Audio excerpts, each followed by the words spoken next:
지난 시간에 우리가 리액터 사이징 하는 식을 이제 유도했었죠. 그래서 지난 시간에 여기까지 요 위에까지 얘기했어요. 몰 밸런스 이퀘이션으로부터 각각의 리액터 타입에 따라서 디자인 이퀘이션이라고 우리가 이름 붙인 몰 밸런스 이퀘이션에서 유도된 식이죠. 그거를 공부했어요. 오늘은 특히 CSTR과 PFR에 대해서 예를 가지고 한번 보려고 그래요. 그리고 뒷부분에 가서 리액터들이 직렬로 연달아서 연결되어 있을 때 어떤 일이 벌어지는지 이제 그 상황을 공부해 보려고 해요. 잠깐 리뷰를 또 한번 합시다. 또 한 5일 지났으니까 사람이 까먹는다는 건 아주 좋은 거죠. 예, 대부분의 경우 사람들이 기억을 잊어버린다라는 건 굉장히 좋은 거예요. 근데 그게 불편한 경우는 공부할 때 이게 사람이 한번 공부하면 안 까먹으면 좋겠는데 누구나 까먹어요. 기억을 더듬어 봅시다. 우리가 공부하는 주요 4가지 리액터는 이 4가지였어. 배치 리액터하고 나머지 3개는 플로우 리액터였었고 각각의 리액터에 대한 기본적인 가정들을 적어놨어요. 그리고 제너럴 몰 밸런스 이퀘이션에서 이 가정들로부터 몰 밸런스 식이 이렇게 단순화됐었죠. 이 식도 아주 훌륭한 식들이야. 우리가 리액터 사이징 할 때 이걸 쓸 수 있어요. 다만 이 식들 가지고 리액터 사이징을 하려면 리액턴트 A의 몰수 또는 플로우 레이트 이런 것들을 가지고 목표값이 몰수나 플로우 레이트로 주어질 때 리액터 사이징을 할 때는 뭐 이거 갖고 해도 돼요. 그런데 많은 경우는 컨버전 얼마를 달성하기 위해서는 배치 리액터라면 반응을 얼마나 오래 시켜야 되는지 또는 플로우 리액터라면 볼륨이 얼마나 돼야 되는지 이렇게 표현이 되기 때문에 우리가 요 식들을 소위 말해서 디자인 이퀘이션이라고 하는 걸로 바꿨었어요. 그 바꾸는 방법은 어떤 시간 t에서의 몰수는 초기 몰수하고 컨버전하고 관계식이 이렇게 되고 그 다음에 몰라 플로우 레이트 어떤 지점에서의 몰라 플로우 레이트는 초기 몰라 플로우 레이트가 컨버전을 이용하면 이런 식으로 표현이 되기 때문에 이 관계식을 여기다 집어넣고서 그냥 식을 쭈르륵 유도한 거예요. 다만 처음에 얻어진 식은 이런 식들인데 이거를 적분했을 때 배치 리액터는 컨버전 X를 달성하기 위해서 필요한 시간, PFR은 컨버전 X를 달성하기 위해서 필요한 볼륨, PBR은 X를 달성하기 위해서 필요한 촉매의 무게 이런 식으로 식을 표현했던 거죠. 근데 이제 운 좋게도 CSTR은 뭐 복잡하게 이게 미분 형태의 몰 밸런스 식이 아니었기 때문에 디자인 이퀘이션도 이렇게 대수식으로 단순히 곱하기 나누기로 표현된 이러한 식으로 얻어졌었어요. 오늘 하는 이야기의 중요 내용이 사실은 이제 요 식들하고 연관되어 있는데 여기 있는 식들을 봅시다. 결국은 반응 시간을 얼마나 오랫동안 해야 되느냐, 볼륨이 얼마나 필요하냐, 촉매의 무게가 얼마나 필요하냐, 이거는 우리 목표값 컨버전 X를 제외하고는 필요한 정보가 뭐예요? 추가적으로 더 필요한 정보는 반응 속도, 그렇죠? 마이너스 RA 또는 마이너스 RA 프라임, 그거와 그 다음에 또 뭐? FA0. 그렇죠? FA0야. 근데 FA0는 상수죠. FA0는 상수야. 초기의 몰라 플로우 레이트 또는 초기의 몰수. 이건 상수예요. 자, 그런데 여기에 마이너스 RA, 여기도 마이너스 RA, 여기 다 마이너스 RA가 있죠. 이 중에서 어느 경우에 마이너스 RA가 변수인가요? 상수가 아니에요. 어떤 경우에? 4가지 중에 1가지 리액터를 뺀 나머지 3가지 리액터는 다 상수가 아니고 변수예요. 이거 인테그랄 바깥으로 안 뺐잖아. 왜 안 뺐어? 이거 상수가 아니기 때문에 안 뺀 거예요. 얘도 마찬가지고 얘도 마찬가지죠. 그렇죠? 다만 CSTR은 그냥 대수식으로 표현되어 있어요. CSTR은 왜 그래? CSTR은 우리가 기본적인 가정이 스테디 스테이트 오퍼레이션이다. 그래서 어큐뮬레이션 텀이 0이었었고 그 다음에 퍼펙트 믹싱을 가정한 거였죠. 마치 배치 리액터처럼. 그렇기 때문에 퍼펙트 믹싱이라는 게 무슨 말이에요? 그 리액션 믹스처 안에 어디에서도 온도도 똑같고 농도도 다 똑같고 반응 속도도 똑같다라는 거예요. 거야요? 네, 거예요. 그렇죠? 반응 속도라는 건 뭐 특별히 영차 반응이 아니라면 기본적으로 속도 상수와 농도 가지고 표현이 되죠. 그런데 속도 상수는 농도에 대해서는 최소한 변하지 않는 상수고 단지 온도의 함수일 뿐인데 우리가 현재 이야기하고 있는 건 주로 온도가 일정한 반응에 대해서 이야기하고 있어요. 따라서 아이소서멀 리액션인데 아이소서멀 리액션에서 반응 속도 마이너스 RA는 결국은 속도 상수가 이제 온도가 일정하기 때문에 얘가 진짜 상수가 돼버리는 거고 따라서 농도가 퍼펙트 믹싱이 일어나고 있으면 농도가 그 CSTR의 어느 위치에서건 일정한 거죠. 그렇기 때문에 우리가 제너레이션 텀에서부터 인테그랄 바깥으로 얘가 빠져나올 수 있었던 거죠. 그렇죠? 여기까지 이제 배경 지식을 가지고 오늘 할 이야기를 해봅시다. 오늘 얘기는 굉장히 쉬워요. 뭐 이렇게 쉬운 얘기를 일일이 저렇게 친절하게 설명을 하나 싶을 정도로 쉬워요. 하지만 개념을 정확하게 잡기를 바라는 마음에서 굉장히 쉬운 얘기를 길게 설명할 거니까 잘 들어보세요. 자, 우리가 이미 앞에 슬라이드에서 얘기한 것처럼 디자인 이퀘이션은 다 있어요. 디퍼런셜 폼 또는 인테그랄 폼. 얘는 이제 대수식으로 표현되어 있지만. 자, 이걸 가지고 이제 리액터 사이징을 할 텐데, 플로우 리액터 가지고 생각해 봅시다. CSTR 또는 이제 PFR, 이거 가지고 사이징을 해볼 텐데, 얘로 어떤 반응이냐 하면, 아이소서멀 리액션이에요. 따라서 온도가 일정한 반응이야. 반응이 진행되는 동안 리액션 믹스처의 농도는 일정하게 유지돼요. 예를 들어서 A가 B가 되는 이런 반응이 있다고 칩시다. 뭐 이게 뭐 가스 페이지 리액션이건 리퀴드 페이지 리액션이건 별로 사실 중요하지 않아요. 아이소머라이제이션 리액션이건 무슨 디컴포지션이건 별 상관없어요. 하여간 A에서 B로 가는 이런 반응이 있다고 칩시다. 단 아이소서멀이에요. 이런 반응이 있다고 하면 사실은 많은 경우 사람들이 키네틱 실험을 해가지고 반응 속도식을 알아내요. 자기가 직접 하거나 또는 남이 해놓은 속도식을 찾아내거나 둘 중에 하나를 사실은 하게 되는데 뭐 찾아봤더니 뭐 이렇게 있을 수도 있어. 예를 들면 이 반응이 뭐 1차 반응이다 라는 걸 실험으로 알아내거나 또는 남이 해놓은 문헌을 찾아가지고 이걸 알아낼 수가 있겠죠.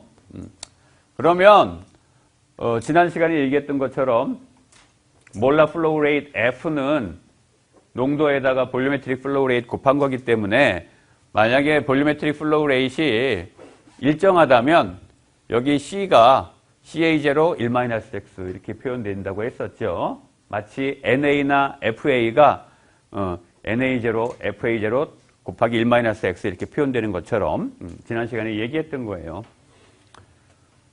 따라서 우리가 디자인 이퀘이션 앞에서 얻어놓은 이 디자인 이퀘이션에다가 이 레인로 자리에다가 쟤네들 집어넣고 뭐 적분하면 돼요. 사실은 적분하면 돼. 이런 식으로 속도식을 알면 적분하면 되는데 불행히도 속도식을 모른다고 칩시다. 그냥 여기 이렇게 적어는 놨는데 이런 거 우리가 모른다고 치고 뒤에 얘기를 전개할 거예요. 또 친절하게 적어놨네. K는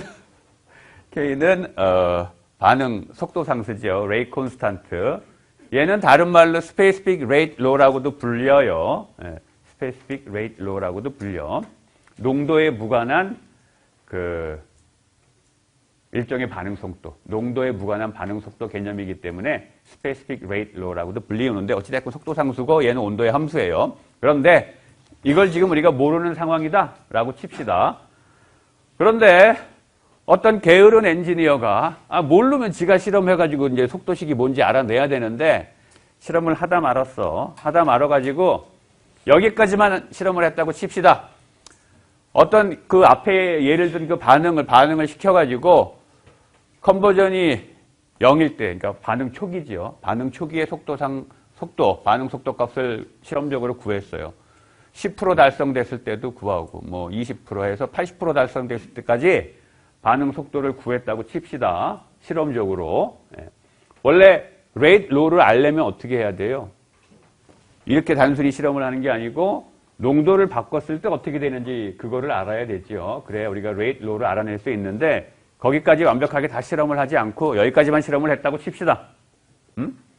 그러면 정보가 좀 부실하지. 이 상태에서 이 정도의 정보가 있을 때 리액터 사이징 하는 거를 해보려고 그래요. 실제로 여러분들이 이런 상황을 닥칠 일은 사실은 많지는 않은데 그냥 이렇다고 가정하고 해봅시다.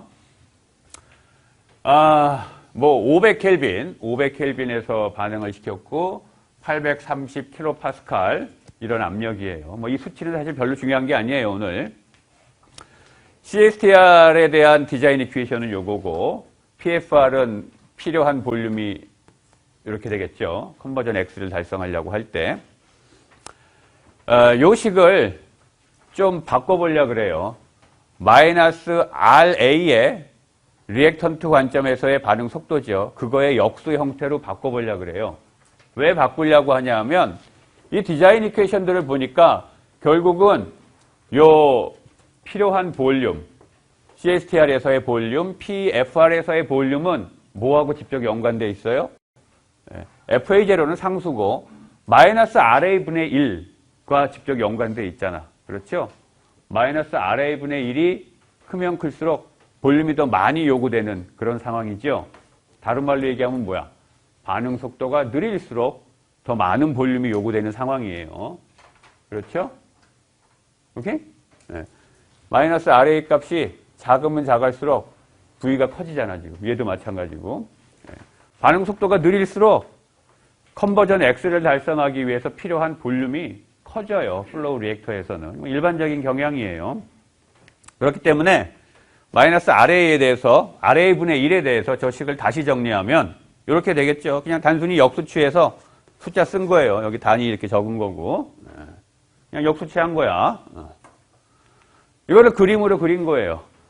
실험 데이터가 이렇게 쭈루룩 있으니까 컨버전 값들에 대해서 뭐 80%일 때는 마이너스 RA분의 1이 얼마고 60%일 때 얼마고 앞에 그 테이블 갖고 그냥 데이터 플랫한 거예요. 데이터 플랫을 했더니 얘기한 것처럼 결국은 반응 속도가 어느 쪽으로 가면 지금 점점점 빨라지는 거야? 왼쪽으로 가면. 그렇죠? 왼쪽. 컨버전이 작을 때 리액터가 집어넣어준 리액턴트 대비 리액턴트가 많이 남아있을 때는 반응 속도가 빠르지만 리액턴트가 별로 안 남아있는 오른쪽으로 가게 되면 반응 속도가 많이 느려지죠? 왜 그래? 왜 그래? 이거를 보면 우리가 최소한 뭘 알 수 있어요? 이 반응은 몇 차 반응은 최소한 아니다라는 걸 알 수가 있어. 1차 반응이 아니다라는 걸 알게 돼요. 0차 반응은 아니다라는 걸 알게 되죠. 확실한 건 이 반응은 0차 반응은 아니야. 0차 반응이라는 건 뭐예요? 반응 속도식이 속도 상수만으로 되어 있는 화학 반응이죠. 농도와 무관한 반응이에요.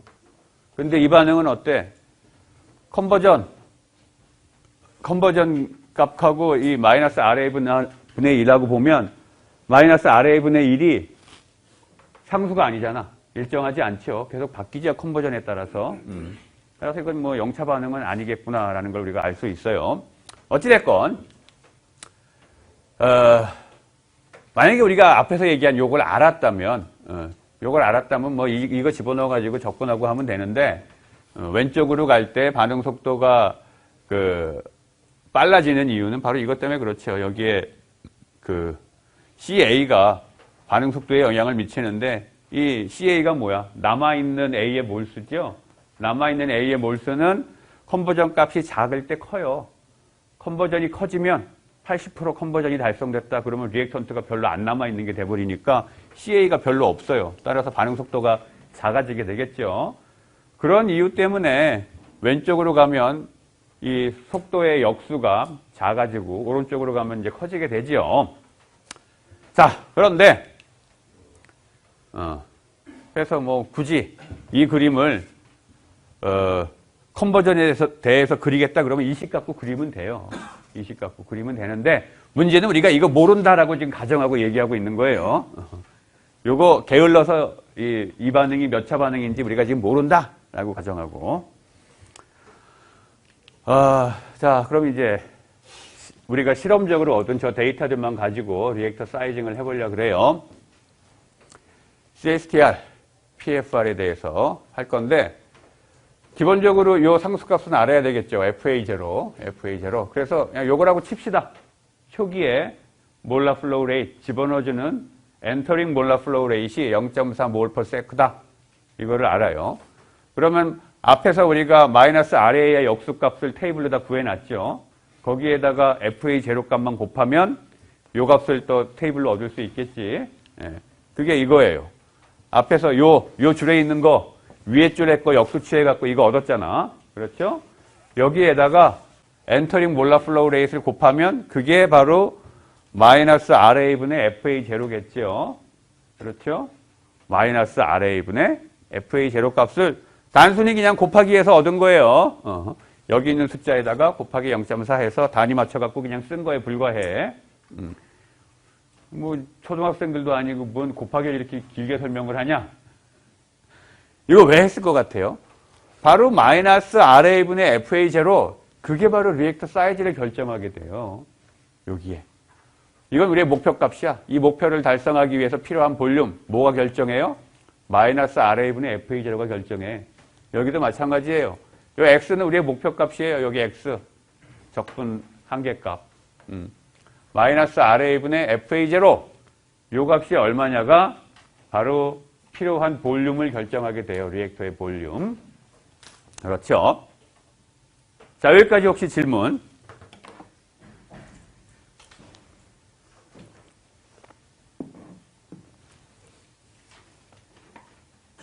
자, 그러면 요번에는 아까는 마이너스 RA분의 1 리액턴트 관점에서의 반응 속도의 역수를 아까는 플롯을 했었는데 요번에는 거기에다가 FA0를 곱한 그걸 플롯한 거예요. 당연히 아까 그 그래프하고 똑같은 모양이 얻어지지. 왜냐하면 일정한 값, 상수값 FA0를 쭉 곱해준 거기 때문에 똑같은 모양의 그래프가 이렇게 그려질 거예요. 그렇죠? 이 별것도 아닌 이 그래프를 사람들이 레벤스피엘 플롯이라고 불러요. 레벤스피엘 플롯이라고. 이 레벤스피엘이라는 분은 여러분들한테도 꽤 익숙한 분이에요. 왜냐하면 우리가 지금 이 교재를 포글러라는 분이 쓴 책을 교재로 사용하는데 사실은 많은 경우 또 이 레벤스피엘이 쓴 반응공학 책도 굉장히 많이 쓰여요. 유명한 반응공학 책의 저자이기도 해요. 이분이. 이걸 레벤스피엘 플롯이라고 불러. 이름까지 붙여가지고 어떤 플롯을 우리가 명명하는 데는 왜 그렇겠어? 중요하니까. 이 플롯으로부터 우리가 꽤 의미 있는 정보를 얻을 수 있기 때문에 그래요. 봅시다. 뭔 정보를 얻을 수 있길래 이렇게 이름까지 붙여가지고 별것도 아닌 플롯을 그렇게 부르는지. 책에 보면 예제가 있어요. 예제 2-1과 예제 2-2 그걸 가지고 우리가 이제 개념 설명을 할 텐데 첫 번째가 CSTR 볼륨을 결정하는 문제예요. 앞에서 우리가 가정했듯이 엔터링 몰라 플로우 레이트이 0.4라고 칩시다. 0.4 몰/s라고 치고 목표치가 80%야. X가 0.8, 컨버전 X가 0.8이 되려면 CSTR에서 필요한 볼륨이 얼마나 되냐? 이거 계산해 보자는 거예요. 너무 쉬워. 너무 쉬워. 디자인 이퀘이션 여기 있잖아. 그렇죠? 앞에서 마이너스 RA분의 FA0 이 값 식으로 다 그 테이블로 얻어놨죠. 컨버전 80%일 때 요 값도 앞에서 다 구해놨어요. 구해놨나? 네. 컨버전 80%일 때 마이너스 RA분의 FA0 값 여기 다 있네. 그렇죠? 따라서 요 식에 의하면 아유 또 친절해라. 너무 친절해.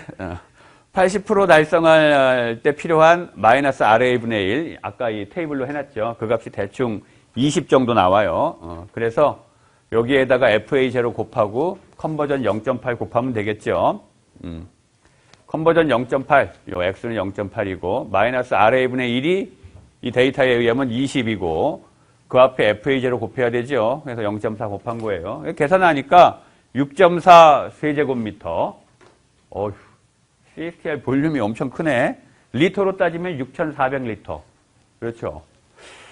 뭐 6,400리터 정도면 어느 정도 사이즈일까? 꽤 커요. 꽤 커. 6.4m, 6.4 세제곱미터니까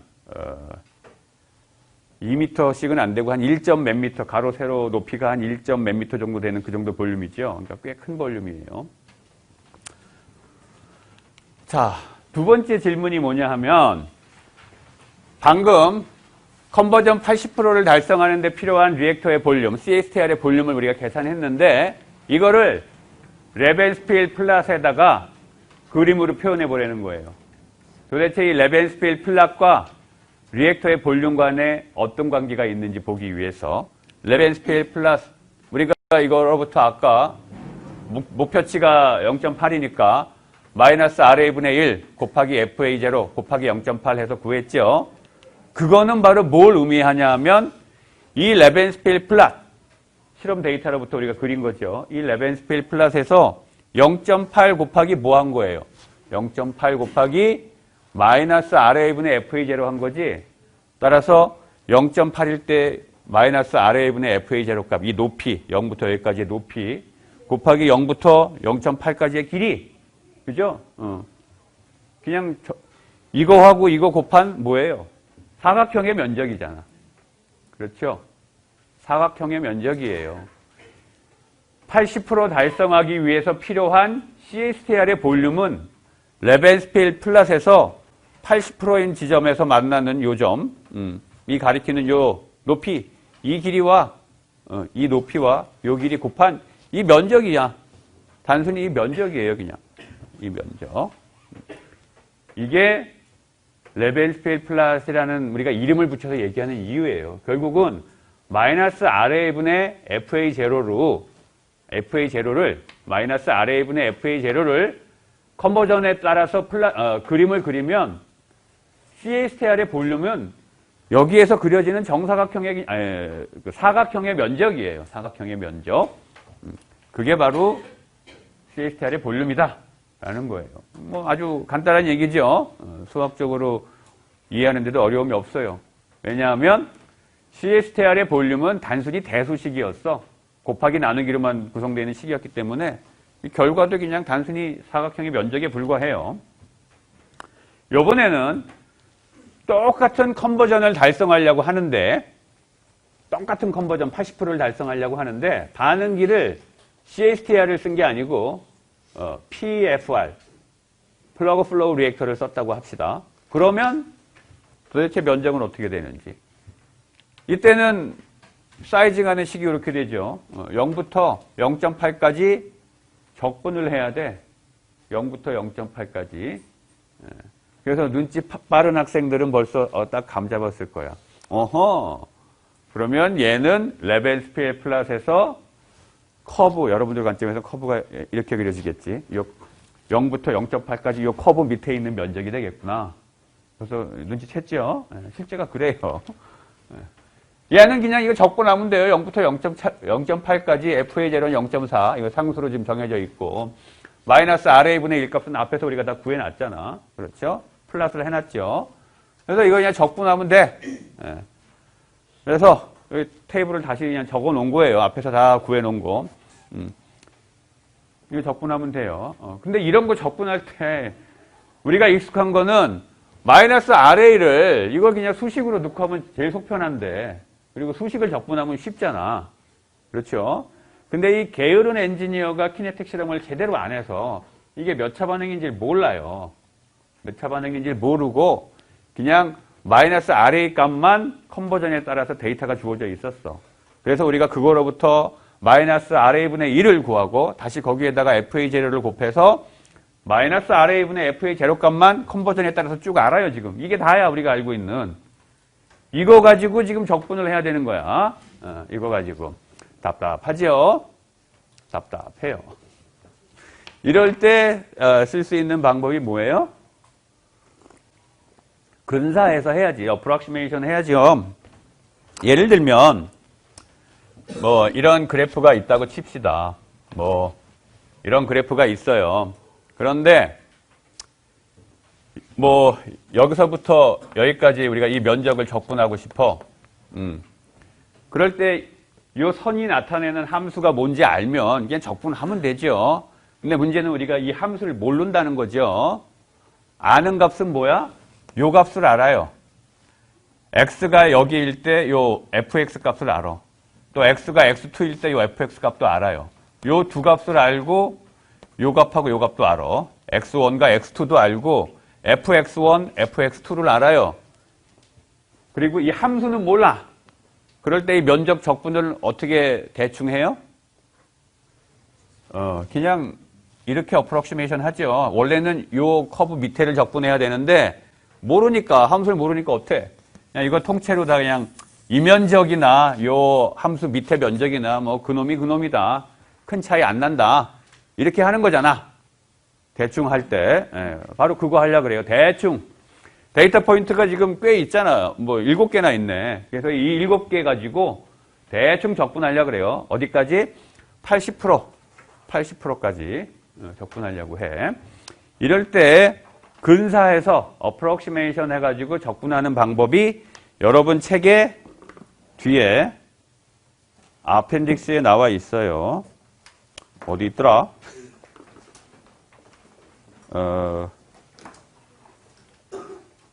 네. 여러분 책에 649페이지에 보면 누메리컬 테크닉 그래가지고 제일 첫 번째는 뭐 유용한 적분식들, 인테그랄 테이블이 이제 주어져 있고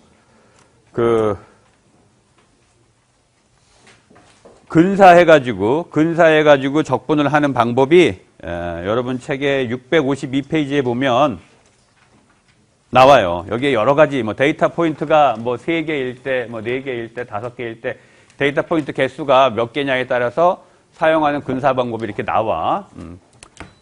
여기는 이 아펜딕스에 있는 이 방법을 사용해서 한번 얼추 대충 적분을 해보려고 그래요. 자, 지금 얘기한 이 아펜딕스에 있는 방법은 데이터 포인트가 등간격으로 있을 때 사용하는 근사법이에요. 등간격으로 데이터가. 그래서 딱 보니까 여기 있는 데이터 중에 등간격으로 있는 게 뭐야? 0.2의 간격을 두고 데이터 포인트가 하나, 둘, 셋, 넷, 5개가 있네요. 그렇지? 0.2의 간격을 두고 데이터 포인트가 5개 있죠. 그래서 요 5개의 데이터 가지고 얼추 그냥 0부터 x가 0.8까지 적분을 하려고 그래요. 이때 사용하는 게 5포인트 쿼드러처 포뮬라라는 거예요. 여러분들 책에 아펜딕스에 있어요.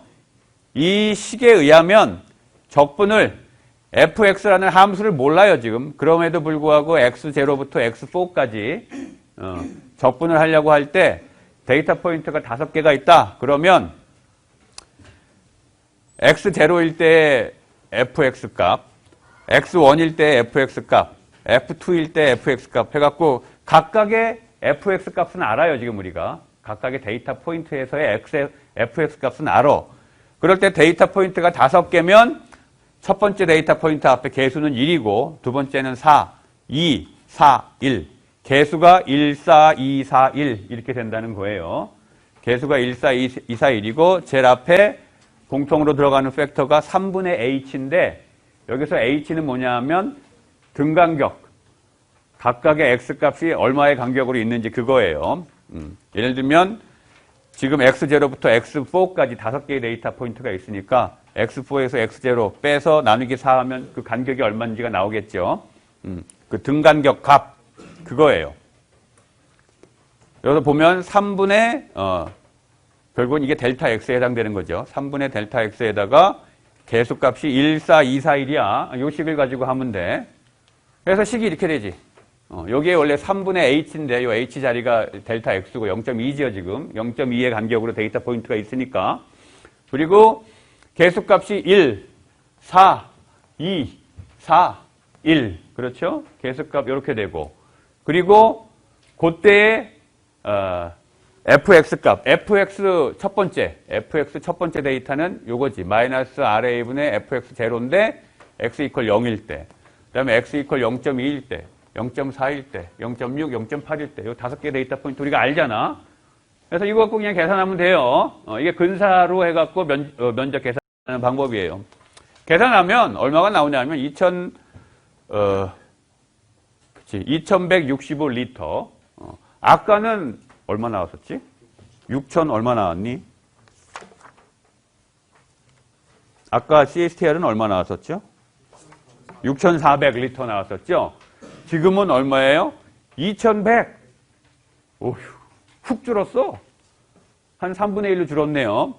똑같은 반응에 대해서 똑같은 조건에서 우리가 반응을 시키고 있는데 CSTR 갖고 반응을 시킬 때는 볼륨이 한 6,400리터가 필요했는데 지금은 그거의 3분의 1의 볼륨만 있으면 돼요. PFR의 볼륨은 훨씬 작아요. 훨씬 작아. 왜 그러냐 이거야. 그림을 그려봅시다. 그럼 명확해지겠지.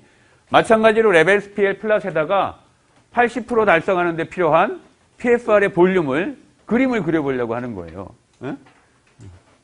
그림을. 내가 이름을 얘기하고 싶은데 길이길이 네 이름이 레코드 될까봐 내가 지금 얘기를 못하고 있으니까 깨. 한 번 더 주면 이름 얘기할 거야. Y군이에요. Y군. 이 정도 있으면 깨겠지. 자, 이 레벨스 PL 플러스이고 우리가 수식 갖고 적분을 하지 않았지만 근사로 적분한 거죠. 지금 어디서부터 어디까지? 0부터 80%까지 적분한 거야. 따라서 이 커브 아래쪽을 지금 면적을 구한 거예요. 면적을. 그렇죠? 물론 실제는 근사로 구했기 때문에 어떻게 구했어? 요 사각형의 면적, 그 다음에 0.4까지 요 사각형의 면적, 또 여기도 요 사각형의 면적, 여기도 요 사각형의 면적 이렇게 해가지고 어프록시메이션 한 거지만 어찌됐건 이 커브의 아래쪽의 면적을 구하려고 한 거였어.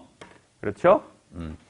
따라서 아까 CSTR 같으면 이 면적이었는데 지금은 요 아래 면적이니까 훨씬 작아질 수밖에 없는 거죠. 왜냐? 왜 그랬어? 바로 요 식 때문에 그랬던 거예요. 요 마이너스 RA가 CSTR에서는 상수 취급됐었어요. 퍼펙트 믹싱을 우리가 가정했기 때문에 상수 취급됐었어. 그런데 PFR에서는 어때요? 상수 취급 못 하잖아. 그죠? 스테디 스테이트이고 레디얼 베리에이션이 없다는 거야. 손잡고 가고 있기 때문에 이 레디얼 방향으로는 농도가 다 똑같아. 온도도 다 똑같고 농도 다 똑같고 반응속도 다 똑같고 하지만 이 길이 방향으로 얘네들이 진행할 때는 달라질 수 있어요. 따라서 얘가 상수가 아니야. 그렇기 때문에 이렇게 적분을 해야만 했던 거죠. 자, 세 번째 질문. 세 번째 질문에 어떤 게 있냐면 리액터의 길이, 뭐 다른 말로 얘기하면 이제 PFR의 볼륨이죠. 직경이 일정하다고 하면 볼륨이라는 건 결국 길이니까. 리액터의 길이 또는 볼륨에 대해서 마이너스 RA하고 X를 이제 그림으로 그려봐라 라는 거예요. 그림으로. 이것도 이 엔지니어가 좀 게으르지 않았다면 반응 속도식만 알아냈으면 그냥 수식으로 하면 금방 하는 일이야. 그런데 게을러가지고 답답한 친구를 뽑아놨더니 게을러가지고 데이터 포인트만 몇 개 있지 없어요. 근데 뭐 확실한 거는 볼륨이 PFR의 볼륨이 점점 커지게 되면 컨버전은 점점 많이 달성될 거야. 사실은 내가 그림을 이렇게 그려놨지만 이게 이렇게 증가할지 이렇게 증가할지는 몰라요. 지금 상황에서는. 이것도 마찬가지지. 반응이 진행되면 진행될수록 볼륨이 이제 리액션 미스터가 PFR의 볼륨을 많이 경험해서 이렇게 지나가면 지나갈수록 볼륨을 많이 경험할수록 반응 속도는 점점 줄어들 거는 명확해. 하지만 줄어드는 양상이 이렇게 줄어들지 이렇게 줄어들지는 몰라요. 하여간 어찌됐건 얘는 늘어나고 얘는 줄어들 거야. 그런데 이 문제는 그걸 그리래. 볼륨에 대해서. 그럴 때 볼륨의 함수로 이 x가 표현되어 있으면 그냥 수식 갖고 그리면 돼요. 이것도 마찬가지야. 볼륨의 함수로 마이너스 RA가 표현된 식이 있으면 그거 그냥 그리면 되는데 이 게으른 엔지니어 때문에 우리가 이 고생을 하고 있어요. 그래서 또 데이터 포인트 갖고 그려야 되겠지. 그려봅시다.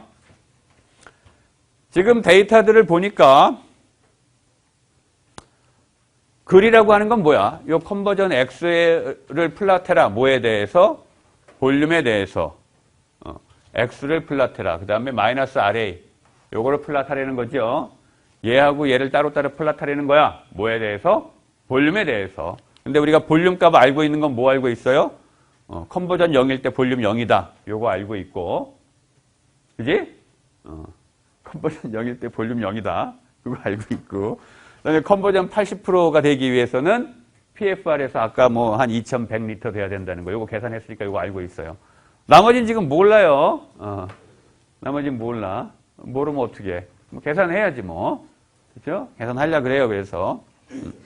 결국은 이 값을 알고 싶어. 그럼 어떻게 하면 돼? 컨버전 20% 달성하려면 볼륨이 얼마가 필요한지 그거 계산하면 되잖아. 그렇죠? 그 다음에 이 값을 알고 싶어. 그럼 컨버전 60% 달성하는데 필요한 볼륨 계산하면 되잖아. 그렇죠? 그래서 요거 계산하기 위해서 결국은 요 값 계산하려면 또 적분해야 되는 거죠. 적분해야 되는데 요번엔 데이터 포인트가 몇 개 있어요? 20% 달성하는데 필요한 볼륨 요 값을 계산하려고 해. 데이터 포인트 몇 개 있어 지금? 3개, 달랑 3개 있어요. 달랑 3개. 이때 또 쓰는 방법. 심슨. 어디 만화에서 나오는 주인공 이름이었던 것 같은데. 심슨의 3분의 1 룰이라는 게 또 있어요. 데이터 포인트 3개일 때 앞에 개수는 1, 4, 1이에요. 1, 4, 1이고 3분의 요 등간격. 그걸 집어넣어주면 돼. 3분의 등간격. 그렇죠? 그래서 요거 갖고 계산하면 지금 앞에 있는 식에서 요 간격이 얼마예요? 0.1, 0.1. 간격은 0.1이잖아. 그리고 0부터 0.2까지 적분해야 되는 거지. 그래서 0부터 0.2까지 적분하는 건데 데이터 포인트 3개고 등간격은 0.1이야. 그래서 여기다 0.1 들어갈 거고 여기 1, 4, 1 들어갔죠. 이렇게 해서 앞에 있는 데이터 넣고선 계산하면 요 값이 나와요. 218리터. 대충 한 220리터. 20% 달성하려면 한 220리터 필요하다. 그 다음에 요번에는 0.4 달성하려면 0.4 요번에는 또 데이터가 이제 요거 계산했으니까 데이터가 지금 꽤 되네. 4개네. 그렇죠? 데이터 개수가 늘어나면 그거에 따른 또 누메리칼 계산하는 그 식이 뒤에 있어요. 그래서 마찬가지 방법으로 이것도 3분의 1 룰 갖고 또 했네. 다시 돌아갑시다. 요 값 계산하려고 하는 거예요. 요거 계산하려고 할 때 여기 데이터는 지금 4개가 있지만 이거는 쓰지 않으려고 하는 거야, 지금. 이거는 안 쓰고 요 데이터만 쓰면 간격이 얼마예요? 0.2. 그래서 간격이 0.2인 데이터 3개 있다라고 생각하고 적분하면 되겠죠. 그래서 얘도 마찬가지로 적분했더니 이렇게 나오고 그 다음에 마지막 거 얘도 3분의 1 룰을 썼네. 그러니까 결국은 데이터 3개만 썼다는 거야. 그렇죠? 데이터 3개. 아마 0하고 0.3하고 0.6 3개를 썼겠죠. 그렇게 해서 계산하면 이렇게 나오고. 그래서 다 구했어요, 이제. 그렇지? 이제 우리가 알고 있는 거는 몇 개 알아? 총 볼륨 값을 컨버전 0일 때 볼륨 0. 제일 먼저 계산한 게 이거지. 80%일 때 요 볼륨. 20%일 때 볼륨 계산했고 40%일 때 볼륨 계산했고 60%일 때 볼륨 계산했죠. 데이터가 이제 5개지. 필요하면 나머지도 하세요. 근데 그냥 그거 무시하고 그릴 수는 있잖아. 대충 데이터 포인트 5개니까 경향이 어떻게 되는지. 그거 갖고 그리면 우리가 이런 식으로 테이블이 만들어지고 이거 갖고 그림을 그리면 이제 앞에서 우리가 예상했던 그러한 경향성을 볼 수가 있게 돼요.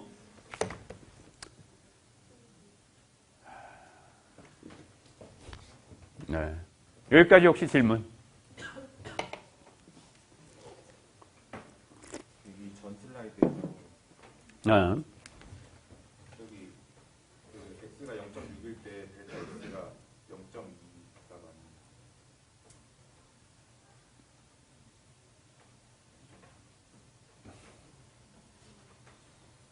0.6일 때. 아, 네. 요거는 지금 보니까, 여러분들 책 뒤에 보면 그 데이터 포인트 개수에 따라서 선택할 수 있는 그 방법들이 있는데 지금 이 학생 질문은 0.6까지 이제 적분해서 이 값 구하는 과정, 뭐 1093이라는 값이 구해졌는데 0.6까지 적분하는 건데 데이터는 지금 이렇게 4개 있잖아요, 전체. 이 중에 3분의 1 룰을 써가지고 할 수 있는 방법은 x가 0.3일 때 값이 있어야 되는데 그거 없잖아, 지금. 그렇죠? 그러니까 이건 뭔가 잘못된 것 같아. 3분의 1 룰이 아니고 또 다른 어프록시메이션 식이 있어요. 데이터 포인트가 등간격으로 이렇게 4개가 있을 때 아마 그 식을 써서 했을 거예요. 그걸 이름을 뭐라고 하냐면 내가 이 어프록시메이션 방법을 다 일일이 설명을 하진 않았어요.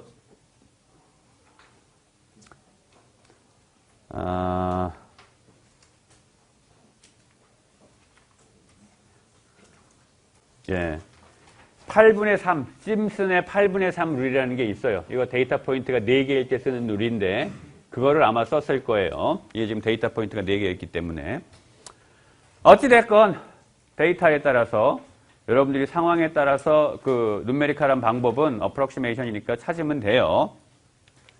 그러면 지금 CSTR을 했을 때 이렇게 네모로 이렇게 나오잖아요. 지금 CSTR을 극도로 쪼갰을 때는 PFR이랑 부피가 같아지는 거예요? 어허, 네. 좋은 질문인데 오늘 뒤에 가면 나와요. 마지막 슬라이드에서 방금 질문과 관련된 이야기를 할 거예요. 네, 뒤에서 나오니까 그때 얘기할게. 자, 이번에는 이제 CSTR하고 PFR을 비교해 봅시다. 이거를 하고 나면 방금 이 학생이 질문한 거에 대한 해답을 얻을 수가 있어요.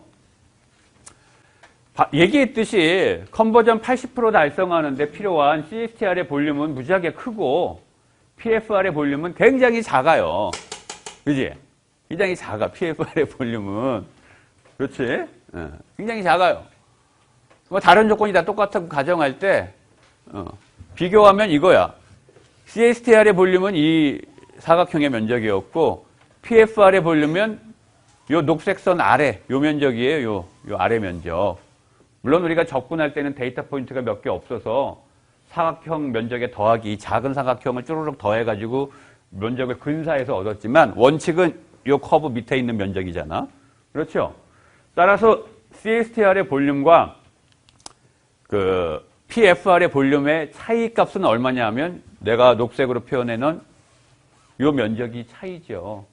저 차이 값이 지금 우리의 예에서는 6,400리터 빼기 2,165리터 대충 한 4,000리터 차이가 나는 거잖아. 그렇죠? 요 면적이 한 4,000리터 차이가 나게 만드는 원인이 됐어요. 원인이 됐어. 왜 그러냐 이 말이에요. 왜?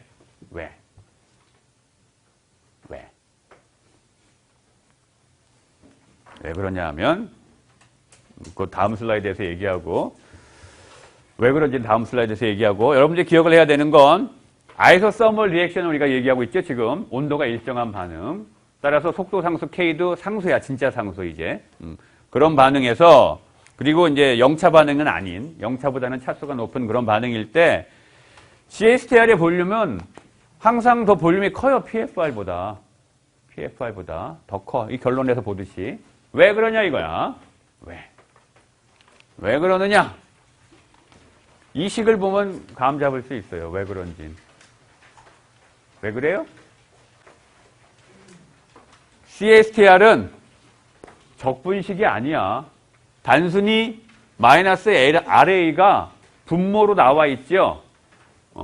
몰 밸런스 이퀘이션에 의하면 제너레이션 텀을 우리가 만들 때 저 RA는 인테그랄 안에 들어가 있어야 됐던 거예요.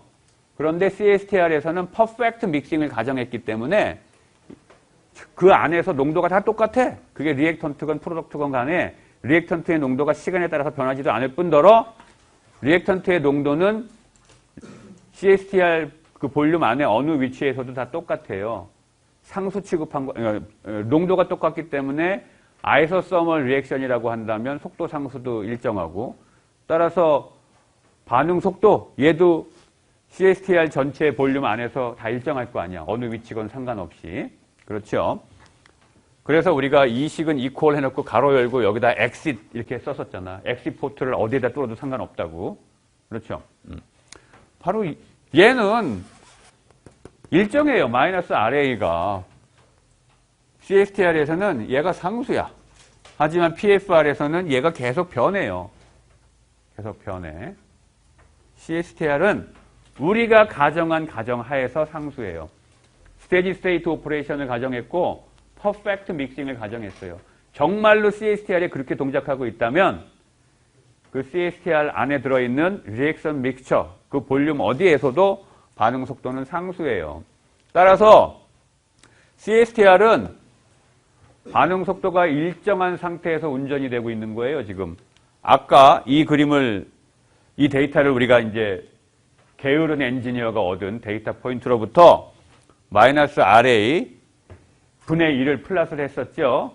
내가 이거는 마이너스 RA를 그냥 플랫한 거예요. 일부러 여러분들한테 보여주기 위해서. 아까는 마이너스 RA 분의 1 또는 마이너스 RA 분의 FA를 플랫을 했었지.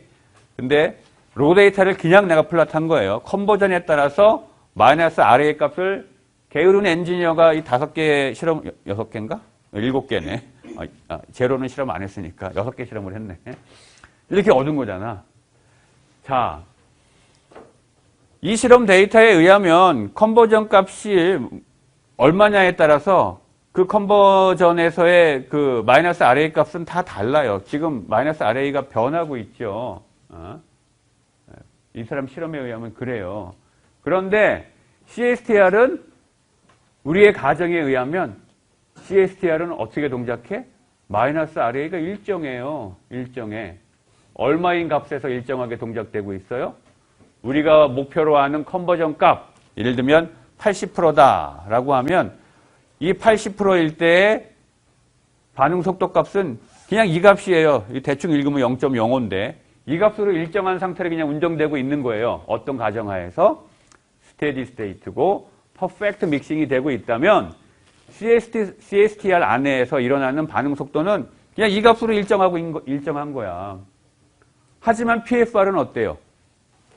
여기가 입구고 여기가 출구면 입구 쪽에서는 당연히 리액턴트가 많을 테니까 반응 속도 빠르고 이 뒤로 가면 갈수록 반응 속도가 느려질 거예요. 이 그림처럼. 그렇죠? 따라서 CSTR에 비해서 PFR은 여기에서 훨씬 반응 속도가 빠르지. 마지막에 가면 같아지지만. 그렇죠? 지금 얘기한 이 그림이 얘기하는 게 바로 이거야. 얘는 상수 취급됐고 얼마로? 이 값으로 상수 취급됐고 얘는 변수 취급됐다. 얼마로? 이 값들로 변수 취급된 거예요. 그렇죠? 그렇기 때문에 CSTR에서는 반응 속도가 느린 상태로 운전되고 있는 거지. CSTR은 항상 가장 작은 반응 속도 값으로 운전되고 있는 것처럼 돼버린 거야. 만약에 우리 가정이 맞다면 퍼펙트 믹싱이고 스테디 스테이트 오퍼레이션이 되고 있다면 그 가정에 의하면 이 거지 같은 제일 낮은 반응 속도 가지고 운전이 되고 있는 거예요. 그러니까 필요한 볼륨이 뻥튀기 돼가지고 이만큼 필요한 걸로 나오는 거지. 그렇죠?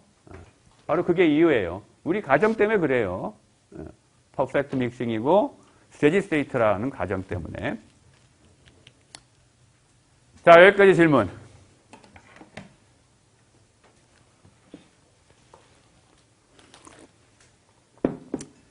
지금까지 내가 앞에서 얘기했듯이 별것도 아닌 얘기를 굉장히 친절하게 길게 얘기했어요. 하지만 지금 뭐가 중요한 건지 알겠죠? CSTR과 PFR의 디자인 이퀘이션을 얻을 때 우리가 애초에 가정했던 것들이 그만큼 중요해요. 그래서 그 가정들 때문에 CSTR의 볼륨은 어떤 면에서 보면 좀 과대평가되는 측면이 있어. 마치 반응 속도가 엄청 느린 상태로 반응이 되는 것처럼 계산이 좀 뻥튀기 돼가지고 계산이 될 수가 있어요. 근데 실제로 CSTR이 스테디 스테이트에서 동작하지요. 어느 초기에 스테디 스테이트에 도달하기 전까지 반응기를 운전하기 시작하면 초기에는 스테디 스테이트에 도달하기까지는 난 스테디 스테이트로 오퍼레이션 되겠지만 일정한 일단 스테디 스테이트에 도달하게 되면 우리의 가정처럼 스테디 스테이트에서 돌아갈 거예요. 그 다음에 정말로 열심히 에듀테이터가 막 저어주면 뭐 믹싱도 대충 퍼펙트 믹싱 이렇게 진행될 거야. 따라서 우리의 가정이 너무 얼토당치 하는 건 아니에요. 실제로 CSTR에서 똑같은 컨버전을 달성하려면 볼륨이 커져야 돼요. 그래서 자, 이번에는 지금 우리가 이제 4가지 리액터를 얘기하고 있죠. 배치 리액터를 뺀 나머지 3개의 리액터는 다 플로우 리액터예요. 그지? 플로우 리액터예요. 이 플로우 리액터들은 리액터 하나를 단독으로 그냥 쓸 수도 있지만 사실은 그거를 연결을 해요.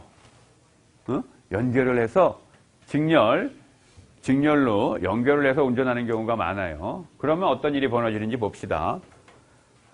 리액터들이 직렬로 연결되어 있을 때, 플로우 리액터들이 직렬로 연결되어 있을 때, 결국은 앞에 있는 직렬의 앞단에 있는 리액터에 우리가 어떠한 리액턴트를 집어넣으면 거기에서 컨버전이 일어난 다음에 이제 엑시트 플로우가 나올 텐데 그 엑시트 플로우가 두 번째 리액터에 들어가는 인플로우가 되고 또 두 번째 리액터에서 반응이 일어난 다음에 또 엑시트 플로우가 있을 텐데 걔가 세 번째 리액터로 또 들어가고 이렇게 된다는 거예요. 직렬로 연결되어 있다는 건. 자, 그럴 때 컨버전은 도대체 어떻게 정의해야 될지 봅시다. 우리가 지난 시간에 정의했던 컨버전하고 똑같이 정의해요. 다만 지난번에는 반응기에서 나올 때까지 얼만큼 리액턴트가 소모돼 버렸는지 그거를 기준으로 집어넣어 준 거 대비 얼마나 소모됐는지 가지고 이제 정의했었는데 리액터들이 시리즈로 쭉 연결되어 있을 때는 우리가 특정 지점 I라는 지점, 이 I라는 지점은 뭐 두 번째 리액터의 출구 쪽이어도 좋고 뭐 세 번째 리액터의 출구 쪽이어도 좋고 어디든지 간에 하여간 I라는 지점까지 반응해가지고 사라져버린 A의 몰수, 전체 몰수 나누기 첫 번째 리액터에다가 집어넣어준 몰수 이거예요. 따라서 이 분자는 뭐냐 하면 I라는 지점까지 리액션 플로우가 오면서 소모돼 버린 리액턴트의 전체 몰수를 얘기하는 거예요.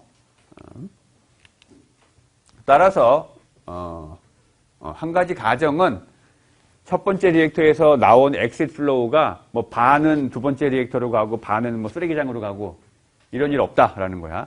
나왔으면 그 다음 리액터로 바로 나머지 다 들어간다. 뭐 이렇게 사이드 스트림이 없다. 사이드 스트림이 없다는 가정하에 우리가 이렇게 정의해요. 자, 그러면 이 컨버전 X는 몰라 플로우 레이트 갖고 표현하면 이렇게 되겠죠. 이렇게. I라는 지점에서 흐르는 리액턴트 A의 몰라 플로우 레이트는 초기의 몰라 플로우 레이트에서 I라는 지점까지 소모돼 버린 몰라 플로우 레이트를 빼버리면 되겠죠. 그렇죠? 그러면 I라는 지점에서 흐르는 몰라 플로우 레이트니까 이게 초기의 몰라 플로우 레이트이고 I라는 지점까지 오면서 소모돼 버린 몰라 플로우 레이트, 없어져 버린 몰라 플로우 레이트. 그거는 뭐야? FA0에다가 이걸 곱한 게 바로 소모돼 버린 몰라 플로우 레이트죠. 없어져 버린. 그지? 화학 반응에 의해서 날아가 버린 몰라 플로우 레이트. 그거예요. 따라서 식이 이렇게 돼. 우리가 지난 시간에 공부한 예? 지금 예. 예. 지난 시간에 공부했던 식하고 똑같이 생겼죠? 지난 시간에 식이 뭐였어? FA는 FA0 가로 열고 1-X I 이거였었잖아. 1-X였었죠. 이것도 FA0 묶어내면 1-X잖아. 다만 I라는 지점을 표현하기 위해서 이 첨자 I가 있을 뿐이에요. 지난 시간에 얘기한 그 몰라 플로우 레이트와 컨버전 간의 상관관계식하고 다를 게 하나도 없어요. 첨자 I만 들어갔을 뿐이에요. 자, 예를 봅시다. 이게 지금 우리 교재에서는 PFR을 나타내는 심볼이고 이게 CSTR, 이게 PFR인데 반응기 3개를 직렬로 연결했죠. PFR을 거쳐서 CSTR, 거쳐서 PFR, 거쳐서 이제 나가는 거야. 처음에 FA0라는 몰라 플로우에서 들어갔으면 여기서도 어떤 컨버전이 일어날 거예요. 그래서 이 지점에서 달성된 컨버전을 X1이라고 할 거고 그때 몰라 플로우 레이트를 FA1. 그 다음에 이 FA1이라는 게 이제 이 안으로 들어가는 거죠. 그래서 이게 FA2로 바뀌고 그때 컨버전이 X2, 그 다음에 X3 이런 식으로 되는 거예요. 자, 그러면 내가 질문을 하나 할게요. 여기까지의 컨버전이 80%라고 칩시다. 그러면 요 컨버전이 20%야. 예를 들어서 여기까지 통과했을 때 20%의 컨버전이 달성돼. 여기까지 80%야. 그러면 이 값은 얼마부터 얼마 사이 값이어야 돼요? 20부터 80까지의 사이의 값이에요. 여기서 말하는 엑스트라는 값은 여기에서부터 여기까지 오는 동안 컨버전이 일어난 거, 그걸 얘기하는 게 아니에요.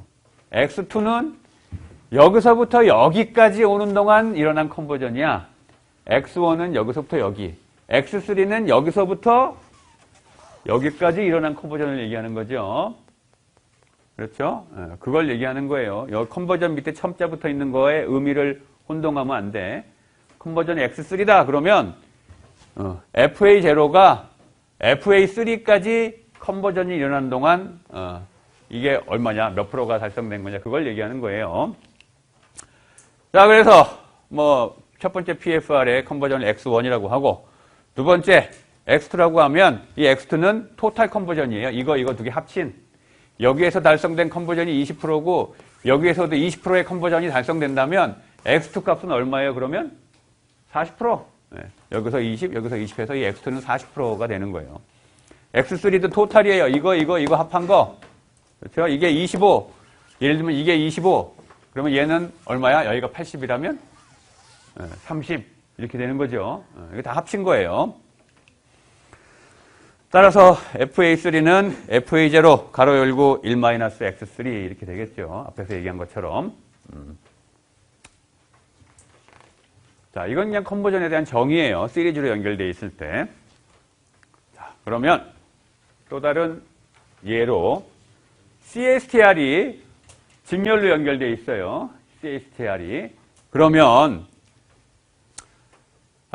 이 그림을 보니까 두 개의 CSTR이 직렬로 연결되어 있는데 FA0가 들어가서 첫 번째 CSTR을 다 지나가고 나니까 컨버전 40%가 달성됐네요.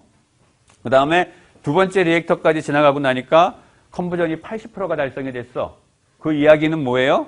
여기서도 40%가 달성되고 여기서도 40%가 달성된다는 거죠. 그렇지? 이럴 때 각각의 리액터의 몰 밸런스식을 한번 유도해 봅시다.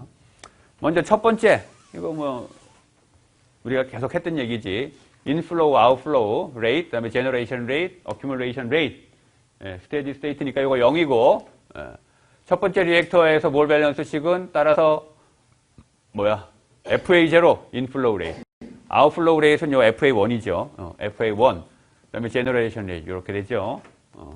퍼펙트 믹싱이기 때문에 그냥 인텍을 할 필요 없는 거죠. 여기에서 FA1이 요 지점에서의 몰라 플로우 레이트인데 이거는 처음에 몰라 플로우 레이트에서 요거 지나오는 동안 사라져버린, 다 날아가버린, 사라져버린 몰라 플로우 레이트를 빼주면 되니까 요걸 빼준 거죠. 따라서 얘를 여기다 대입해갖고, 뭐, 지울 거 지우고, 정리하고 나면 식이 이렇게 되지. 그래서, 여지껏 우리가 얘기했던 것처럼, 그냥, 요 식하고 똑같잖아. 단지 첨자만 달렸을 뿐이에요. 그렇죠? 요 식하고 똑같은 식이 그냥 얻어져요. 그러면, 두 번째 리액터에서의 몰 밸런스 식을 한번 유도해 봅시다. 두 번째 리액터에서의 몰 밸런스 식은, 인플로우가 요번엔 뭐예요? FA1, 얘가 인이에요. 인플로우 레이트는 FA1이고, 아웃플로우 레이트 FA2지요. FA2. 그 다음에 제너레이션은 여기에서의 반응 속도가 RA2라고 한다면 이렇게 표현되겠지. 그렇지? 따라서 이 식도 마찬가지로 그 볼륨을 구하는 식으로 그 디자인 이퀘이션 형식으로 요거를 V2에 대해서 정리하면 식이 이렇게 될 거고 여기에 FA1 이거는 앞에서 구해놨죠? 이렇게 된다고. 그 다음에 FA2는 요거지. 초기값 빼기 여기에서부터 여기까지 오는 동안 사라져버린 몰라 플로우 레이트 그걸 얘기하는 거죠. 따라서 x2를 곱해야지. 그래서 요식 여기다 대입하고 앞에서 얻은 FA1식을 여기다 대입하고 해서 식 정리하면 이것도 뭐 비슷한 식이 얻어져요. 원래는 여기가 컨버전 X로 되는 거지. 그죠? 디자인 이퀘이션이 여기 컨버전 X인데 지금은 X2-X1으로 바뀌었어. 왜?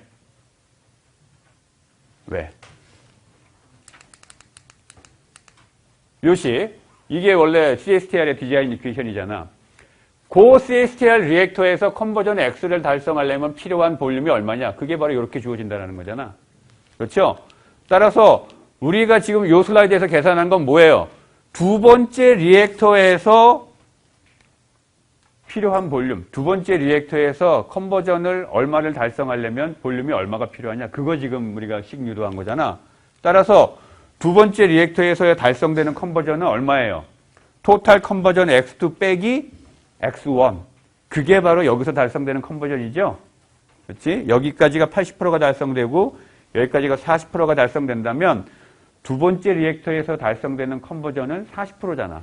따라서 X2 빼기 X1이 여기에 나오는 게 맞죠. 그렇죠? 두 번째 리액터의 볼륨은 그래서 요식 갖고 정해지게 되겠지. 그렇죠? CSTR의 볼륨을 결정하는 디자인 이퀘이션으로부터 우리가 그냥 바로 식이 이렇게 되겠거니 하고 추측할 수 있어요. 물론 지금 다 유도를 했지만. 그렇죠? 자, 그래서 첫 번째 리액터에 대한 식은 뭐 원래 몰 밸런스식, 디자인 이퀘이션 식하고 똑같은데 첨자만 붙은 거고 두 번째 리액터는 X2-X1이야. 만약에 세 번째 리액터가 붙어 있다면 어떻게 돼야 돼요? 여기 3, 3로 바뀌고 여기는 3-X2, X3-X2 이렇게 바뀌겠죠. 그런 식으로. 자, 요번에 다시 우리의 예로 돌아가 봅시다. 아까 80% 컨버전 달성하는데 볼륨이 뭐 6,400리터 필요했었어요. 근데 사장님이 공장을 뒤져보니까 야, 우린 그렇게 큰 리액터가 없다. 작은 거 2개로 하자 이랬어요.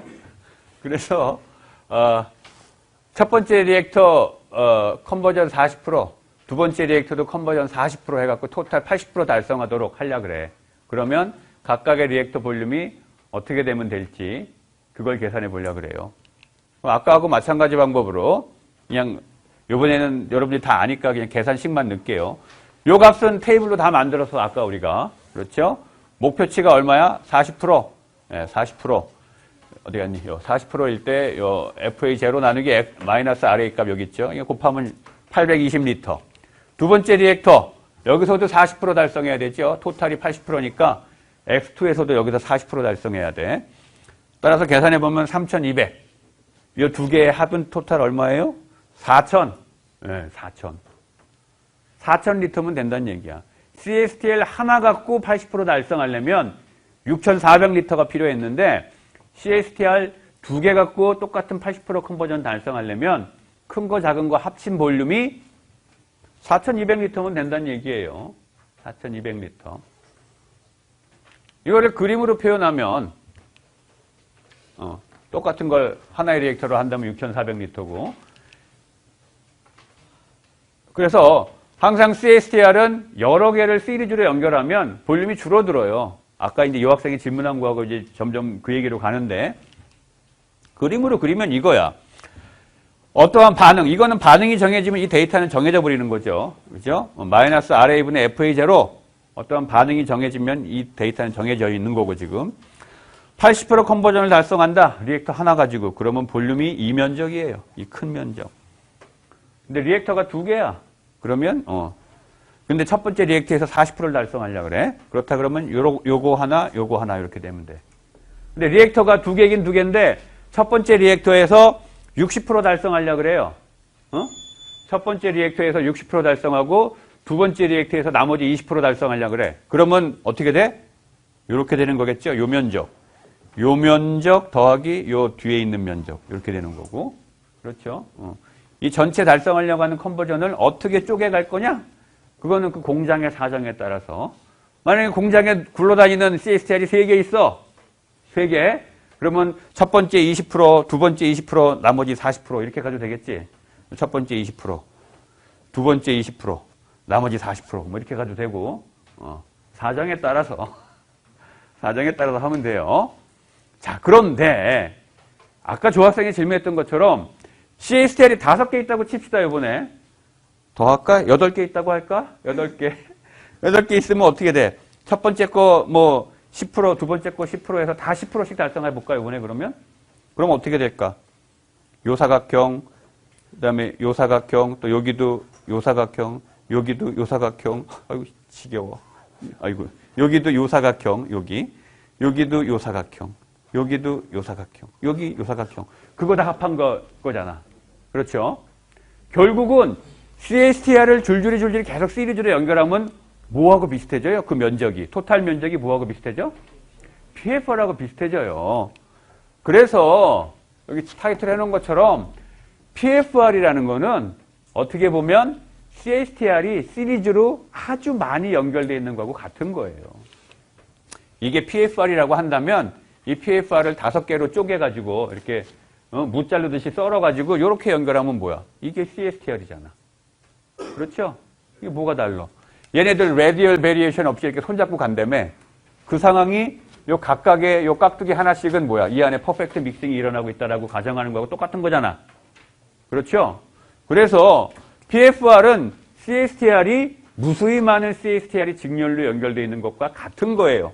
이 그림에서 얘기하는 것처럼 지금 이 상황은 PFR을 CSTR 5개로 쪼개갖고 이제 하는 건데 5개로 쪼개고 각각의 리액터에서 달성하는 목표치가 35%, 두 번째는 53 빼기 35, 세 번째는 65 빼기 53, 뭐 각각 이렇게 달성하려고 한다라고 하면 각각의 볼륨이 다 이 사각형의 면적이고 이 면적의 합이 전체 CSTR의 볼륨이에요. 따라서 얘를 5개가 아니고 50개로 쪼개면 실제로 이 면적, 이 밑에 면적과 사각형의 면적의 합이 굉장히 유사해지고 얘를 뭐 한 5만 개로 쪼개면 이제 진짜로 굉장히 유사해지겠죠. 예. 그래서 CSTR의 볼륨과 PFR의 볼륨은 개념적으로 PFR을 쪼개면 그게 직렬로 연결되어 있는 CSTR과 같은 개념이다라는 거야. 저러면은 굳이 CSTR을 안 쓰고 PFR 하나만 쓰면 더 효율적으로 비를 작게 할 수 있잖아요. 뭐, 돈 들여서 지으면 돼요. PFR에 그러면 더 짓는데 돈이 많이 드는 거예요? 내가 안 줘봐서 모르겠는데 그건. 예. 그 돈 들여서 지으면 돼요. 예. 근데 CSTL이 훨씬 싸지 않을까 당연히? 모르겠어. 근데 안 줘봐가지고. 아까 얘기했듯이 CSTR의 볼륨은 얘를 작게 해갖고 여러 개 연결하면 연결할수록 PFR과 같아진다. PFR의 볼륨과 같게 돼요. 자, 오늘 강의는 여기까지 하고 2장은 다음 시간에 한 번 더 강의를 하고 끝낼 거고 숙제를 미리 알려주면 이게 숙제예요. 네. 다음 시간에 한 번 더 강의하면 끝나니까 숙제 미리 준비하도록 해요. 여기까지 합시다.